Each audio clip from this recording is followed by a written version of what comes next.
Hello, I'm Shane in Sweden, and in these videos we're going to be looking at how to build an intrusion detection system, also known as an IDS, in C#.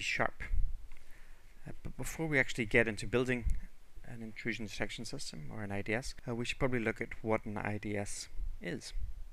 Now, in the good old days of the internet, before we had security worries, we had often a number of users with their computers connected by a network, perhaps to a router or switch, which would give them access to, for example, a company database server, application server, shared printing resources, file servers. And then this router would be connected to perhaps a network address translator, which converts the local IP addresses to an external IP address. And then from there, the company network would have a connection to the internet. And perhaps the company has a web server, which provides output to the internet. Now, when security started to become an issue, companies installed firewalls. And the idea was that this side of the firewall, this would be the company intranet. And everything on this side would be protected by this firewall from dangers on the outside. And a server which had to actually have direct access to the internet, such as your web server. They lived in an area of the internet called the DMZ, the demilitarized zone, where the company would still keep an eye on it, even though it was outside. And then outside of that, of course, you have the internet, the real wild, wild west. And so the idea was that inside our intranet, everything's safe. In the DMZ, we have to keep an eye on things, and then outside, we know bad things can happen. And so the idea is then that when your hackers turn up and try to attack your network, these hackers on the outside, they have to break through our firewall defenses. And because the firewall protects our company intranets here on this side, then we know that our users are safe and secure and sound. And this looks great, right? This is perfect. Well, unfortunately, it wasn't too great. The situation has become more complex. For example, we have users using their mobile phones, which are connected directly to the internet through their mobile telephone provider. And of course, these telephones can have Wi-Fi hotspots.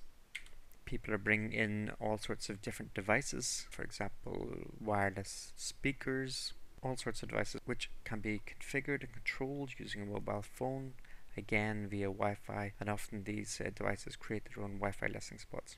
So suddenly you have direct connections to the outside world which bypass totally your firewall and your control. So that's one reason why the situation has become untenable, why we have a problem with this idealistic picture. And the other problem is that all the threats don't come from outside the company. Some threats come from inside the company. And furthermore, the problem is that some of our users may well be the threat we're trying to protect the company against. So that we may have to consider the threats that originate from inside the company. And in fact, the Computer Security Institute did a survey with companies in about, I think it was 2004, and they discovered that around 60%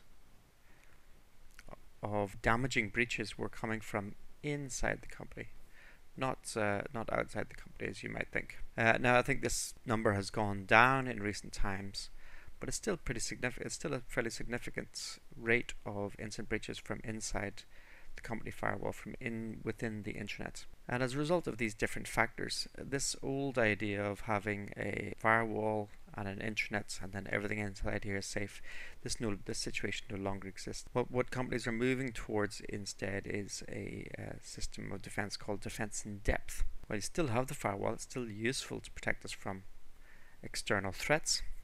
Because of activity that may happen inside our network, we need to keep a good eye on what's happening, and we do that using intrusion detection systems. So for example, we might build an intrusion detection system that sits inside our web server and looks out, runs on the same computer as our web server application or our web applications, and it keeps an eye on traffic, and if there's any threats then it raises an alarm. And this is known as a host-based intrusion detection system. Or we may have intrusion detection systems listening on the network for suspicious activities or possible threats. They as well generate an alert whenever they see something, and that alert may be stored separately on a file server or stored in a database through a web service, or indeed actually can be stored on the cloud.